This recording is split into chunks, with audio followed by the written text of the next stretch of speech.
When the conversation here was going on, I was extremely impressed because the people who were actually panelists here are people that I've had interactions with before. And these are people that I have learnt a lot from them within the shortest period that I have been in this ministry. And I think that goes a long way to show that we are open to dialogue. It goes a long way to show that we are a very open and consultative government. And therefore, rest assured, we will listen to you. Rest assured, we will always have conversations around issues that can improve this industry. It is both an honor and a privilege to address this esteemed gathering at the 2025 Hospitality and Tourism Association of Botswana Annual Conference. Today marks a pivotal moment as we gather to reflect on the transformative strides in our tourism sector, a sector poised to become the next engine of growth, of economic growth, and a cornerstone for job creation across our nation. Let me thank HATAB for hosting this pivotal conference in Maun, the heartbeat of Botswana's tourism. Your dedication to advancing our sector is commendable. I would also like to appreciate our President, Advocate Duma Gideon Boko, for taking the time out of his busy schedule to be with us at our first HATAB Annual Conference in the new Botswana. I hope, Mr. President, this is the first of the many that will attend together as Minister and President. Mr. President, ladies and gentlemen, this year's theme, Botswana Tourism, Exploring the Conditions for Growth, a question that demands bold answers as we chart the future of our sector. We convene at a time when global tourism is navigating new realities, post-pandemic recovery, climate change, evolving consumer expectations, and digital transformation. These changes compel us to ask, what does sustainable growth look like for Botswana's tourism sector, and how do we secure it for the future generations? The value of tourism in Botswana.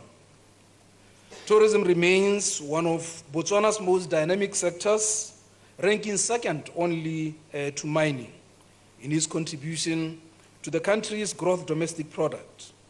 It drives employment, uplifts communities, supports conservation, and projects Botswana's identity to the world. From the iconic Okavango Delta to community-run lodges, our natural and cultural assets are world-class. I have had the opportunity to visit some of them and see how they look like. But we cannot afford to rest on past achievements. In our efforts to unlock new opportunities, we are addressing the following long-standing challenges. Lack of up-to-date tourism statistics is one of them.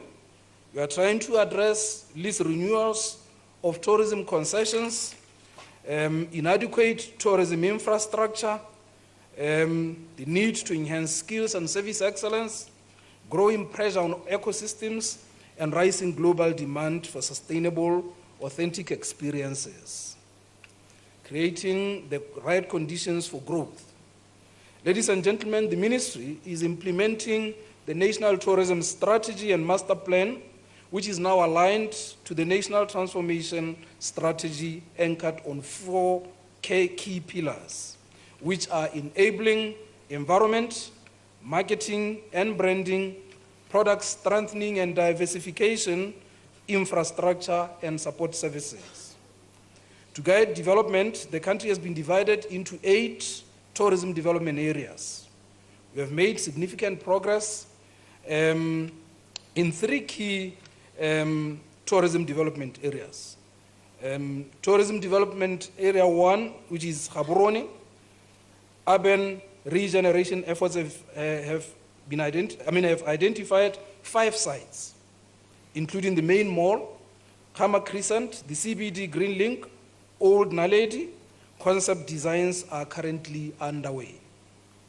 TDA 4, which is the Chobe area, through the Kasani Kazungula redevelopment project, 4 key sites are being allocated to investors: a residential eco estate, Kasani Marina, multi-use event center and hotel, and the Kazungula waterfront. TDA 6, Panhandle or Kavango, a layout plan for tourism around the Mohembo Bridge has been developed. Site assessments and land acquisition are in progress. Director of Ceremony, the Ministry is supporting 8 regional community museums around the country. Earlier on, when the panelists were talking to us, they indicated the need for diversification of our product. And therefore, that is why we are now talking about museums across the country, working to safeguard Botswana's rich heritage collections. These community museums serve as guardians of our history and as platforms for cultural education and tourism development. Through the Adopt a Museum program, we are actively pursuing partnerships with members of the public, non-governmental organizations, and the business community to support the management and conservation of Botswana's cultural and natural heritage sites. This initiative aims to strengthen our cultural heritage facilities, enabling them to continue preserving and conserving our national treasures.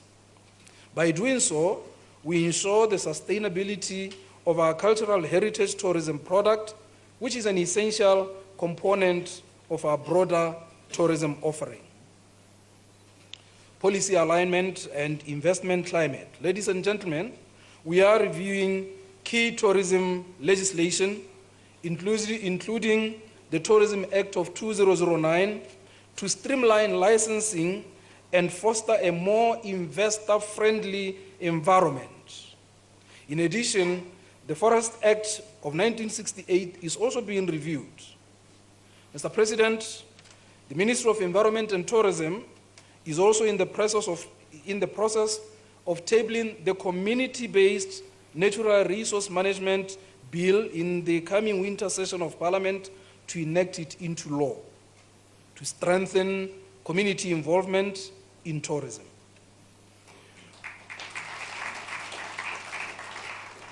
We recently, Mr. President, amended the Wildlife Conservation and National Parks Act of 2023, which will empower anti-poaching personnel to carry out appropriate firearms to combat poaching activities in the country.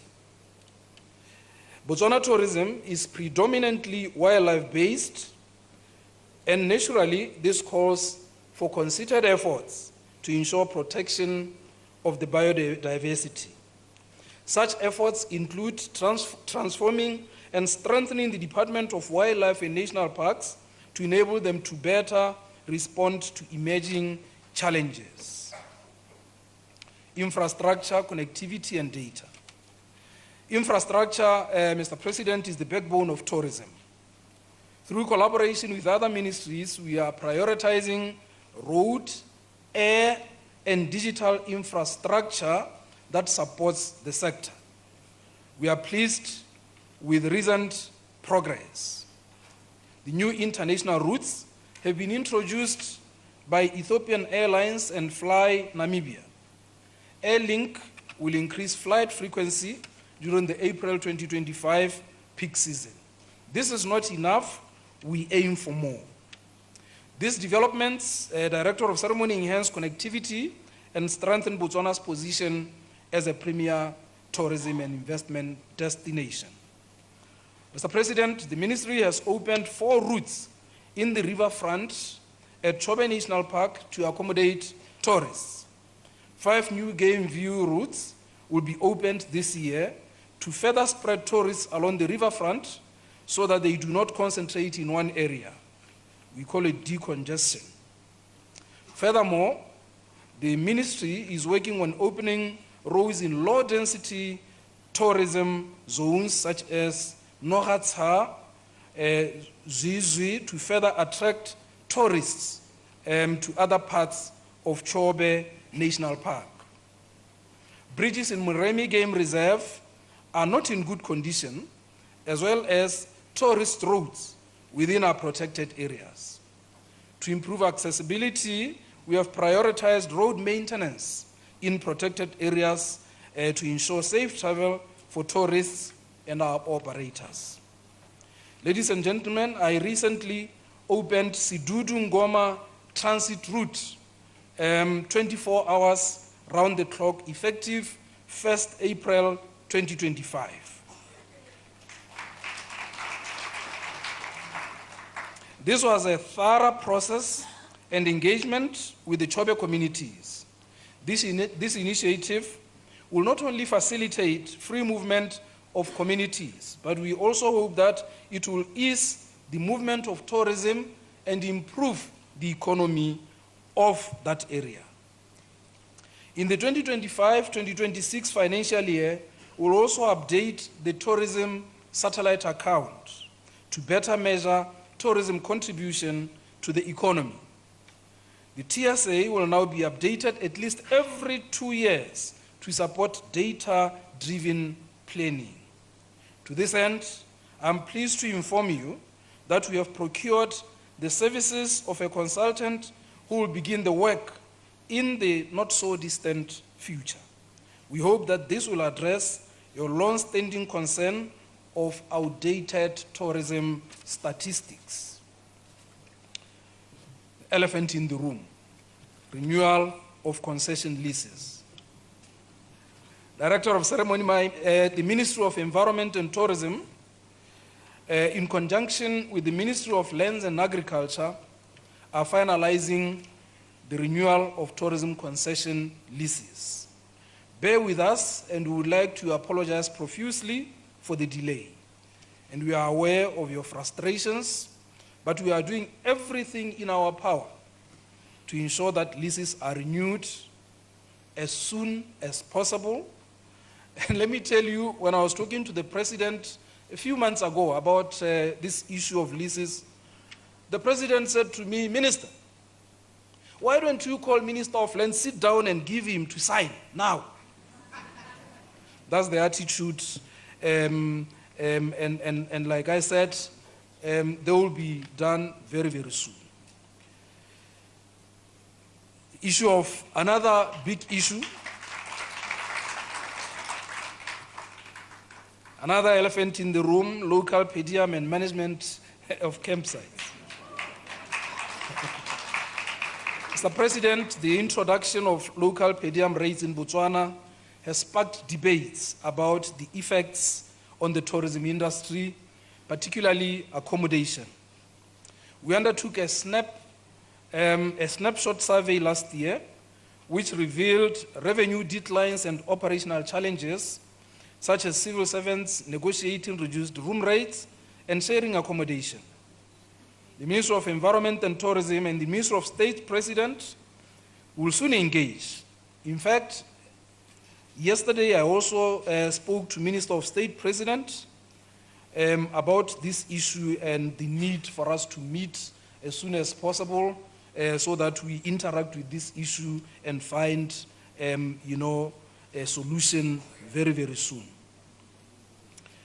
Moving on to the management of campsites in our protected areas, we must admit, ladies and gentlemen, that most, if not all, of our campsites are not in a good state. And I must admit that as the ministry responsible for the well-being of the environment, we have come short in this regard. To remedy this, we are currently coming up with modalities for the management of these campsites, which you will be notified about soon. Empowering communities and elevating service excellence. Tourism must empower Botswana not only as workers, but as owners, entrepreneurs, and leaders. The CBNRM model remains central to our vision, and we will continue to support its growth. At the same time, we must raise service standards. Raise service standards. Tourism is about experiences, and experiences are shaped by people. That is why the ministry, through the Department of Tourism, is developing a national service excellence strategy to build a culture of quality across the sector through training, recognition, and continuous improvement. Collaborating for a shared future. The future of tourism in Botswana cannot be achieved by government alone. It demands a shared vision and a strong partnership between the public and the private sector. We must tell Botswana's story as a destination of natural beauty, cultural richness, innovation, and responsible tourism. Let this conference be more than just a dialogue. Let it ignite action, forge new partnerships, and inspire bold steps towards a more inclusive, sustainable, and competitive tourism industry. In conclusion, Director of Ceremony, let me remind you that Botswana subscribes to both sustainable consumptive and non-consumptive utilization of wildlife resources, which is guided by scientific research. However, the restrictions on the importation of hunting trophies by some European countries and the United States of America is a threat to the sustainable consumptive industry. We should therefore be vigilant and jealously protect our progressive policies and achievements thus far that would enhance economic growth. Ladies and gentlemen, Director of Ceremony, I commend HATAB, our industry leaders, and all stakeholders for your dedication and passion. The road ahead is not without challenges, but our potential is undeniable. Together, let us create the conditions for growth that is sustainable, inclusive, and reflective of the pride and promise of our great nation. God bless our President. God bless Botswana. I thank you, Director of Ceremony.